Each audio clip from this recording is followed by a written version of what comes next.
de Clermont-Ferrand. Ce qui était important, alors Denis pourra le dire aussi, mais ce qui était important, c'était d'avoir une bande, effectivement, une banque d'éléments à disposition des enseignants, mais que les enseignants puissent être en capacité de se l'approprier, parce que la démarche qui a permis de construire cette banque-là, de construire les résultats, est faisable. L'objectif, c'est pas de donner un truc tout prêt aux profs en disant mais c'est comme ça qu'il faut faire, parce que chaque territoire étant totalement différent, ce qui est nécessaire, c'est d'abord d'avoir fait le diagnostic. C'est bien la première étape. Et en fonction du diagnostic, au regard des expériences qui ont pu être menées ailleurs, qui ont pu nous donner des idées, se dire bah oui, parce que j'ai fait ce diagnostic-là, telle partie de l'expérimentation qui a été faite dans tel autre territoire, ça ne va pas être faisable sur mon territoire. Mais je m'approprie les compétences pour arriver à monter un projet territorial. L'objectif des projets d'ici, c'est bien de donner l'idée aux enseignants de se lancer et de montrer que c'est faisable. Pour prendre un exemple très simple, dans le cadre des projets, du projet européen, les collègues espagnols aujourd'hui utilisent ce modèle-là pour leur formation continue. Donc eux, ils ont des fondations bien spécifiques et donc c'est pas comme nous, mais ils utilisent ce modèle-là et ça aide les enseignants à développer des nouveaux projets et à mieux formaliser ce qu'ils font. Ils développent des nouveaux projets dans le cadre de la formation continue. Oui. D'accord. Oui. Oui, j'avais deux précisions et une ouverture. Tout d'abord, la question du niveau, parce que je n'ai pas bien compris s'il s'agissait de l'école primaire, du collège, et parce que vous parlez d'établissement à un moment, vous parlez d'établissement dans plutôt un collège, ça je n'ai pas bien compris, donc si vous pouviez nous le préciser, et je me demandais toujours la même idée si vous étiez allé voir au niveau des établissements d'enseignement agricole qui ont dans leur programme justement la prise en charge de la dimension territoriale comme acteur du territoire. Ça, c'était la première question. Oui. Donc il y a deux questions dans une. D'accord. Non, c'est une question. C'est quoi en mécanique? Oui, les effets dominos. La deuxième question concernait la place du partenariat. Parce que je n'ai pas bien saisi si c'était un modèle que vous construisiez, que vous appliquiez pour lire le territoire, ou si vous co-construisiez ce modèle avec les partenaires. Donc ça c'est votre. Et puis la dernière, mais c'est aussi c'est un peu épistémo, mais c'était par rapport aux bonnes pratiques que vous annoncez au départ. Je me demandais si vous vous raccrochiez à l'evidence-based education ou pas. Ça c'est moins important. Question en 3. Je m'excuse, c'est un peu long. Vous choisissez.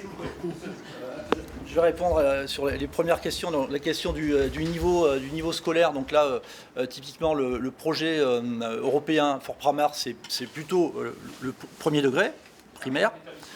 Le modèle, en fait, il s'est beaucoup intéressé au premier degré, mais il s'est aussi intéressé au secondaire. Donc peu importe le degré.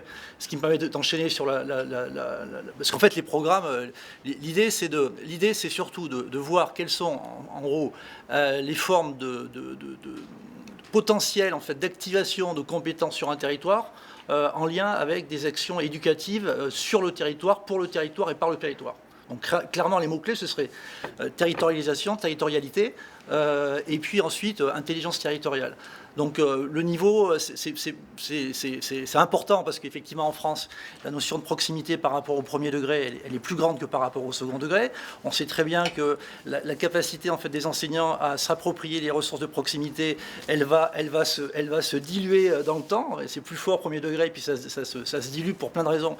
Avec le projet d'école, c'est pas un projet d'établissement. Non, c'est voilà. Donc ça c'est la première réponse. La deuxième réponse, est-ce qu'on s'est intéressé à l'enseignement agricole et en gros au modèle en fait justement de connaissance et de diagnostic territorial de l'enseignement agricole? La réponse est oui, puisque nous on travaille avec des collègues qui sont ingénieurs agro qui interviennent dans l'enseignement agricole.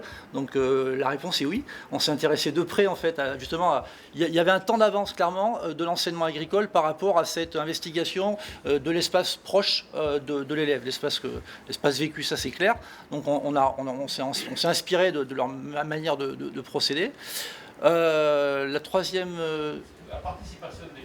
Alors, clairement, on est dans une logique où on essaie d'identifier, enfin, comme l'a expliqué Vincent,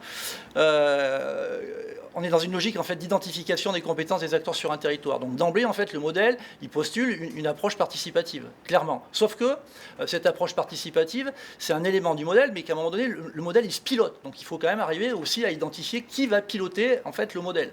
Donc rien n'empêche en fait d'introduire la dimension participative dans le pilotage du modèle, mais il faut quand même spécifier en fait. Après l'élaboration du modèle. Pas forcément.